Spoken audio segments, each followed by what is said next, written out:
Hello दोस्तों, मैं R N Shukla, business adviser and founder online business workshop. मित्रों, हम बात करना चाहेंगे एक बिजनेसमैन के रूप में बिजनेसमैन को क्या सीखना चाहिए या क्या विकसित करना चाहिए।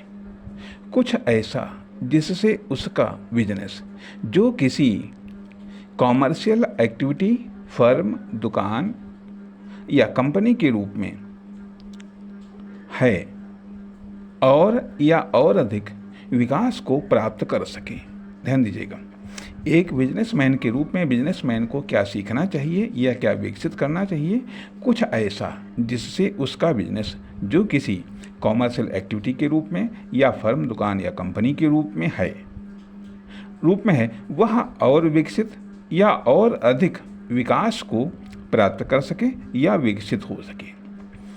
जिन तरीकों, साधनों, संसाधनों, प्लानिंग, स्ट्रेटजी से कोई या निश्चित बिजनेस विकसित होता है या सुरक्षित रहता है, इनके बारे में तो स्टूडेंट या एम्प्लॉई तो सीखता रहता है।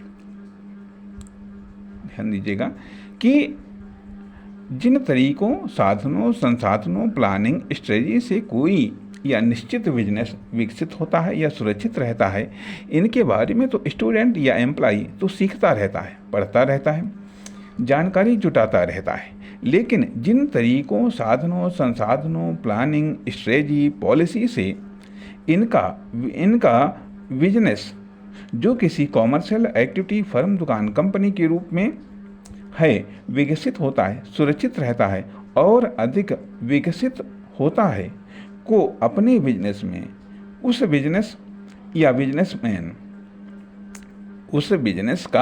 बिजनेसमैन ही इन्वॉल्व करता है और विकसित करता है। अर्थात बिजनेस की सुरक्षा, निर्माण और विकास के लिए जो भी साधन, संसाधन, प्लानिंग, पॉलिसी को व अन्य संबंधित तत्वों को बिजनेसमैन ही अपने बिजनेस में न केवल इन्वॉल्व करता है बल्कि उन्हें इन्वॉल्व करके उन्हें विकसित भी करता है।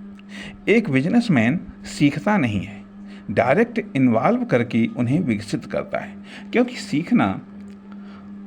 सीखना तब इन्वॉल्व करना ये एम्प्लॉई का काम है। एक बिजनेसमैन के पास सीखने के लिए टाइम नहीं होता है, वो या तो देखकर या अनुभव के द्वारा सीखता है। इसलिए उसका फोकस होता है क्या इन्वॉल्व करना है और किसे विकसित करना है या किसे अवसर देना है, और कौन विकास में बाधक है उसे हटाना है या उसे कहाँ फिट या एडजस्ट करना है या फिर कहाँ फेंकना है। निश्चित तौर पर एक बिजनेसमैन सीखने में टाइम बर्बाद नहीं करता है, कारण जब वो सीखता है तो बिजनेस नहीं करता है, और जब बिजनेस करता है तो सीखता नहीं है। यह एक रहस्य है जिस पर गंभीरता से विचार करने की आवश्यकता है। नमस्कार, धन्यवाद।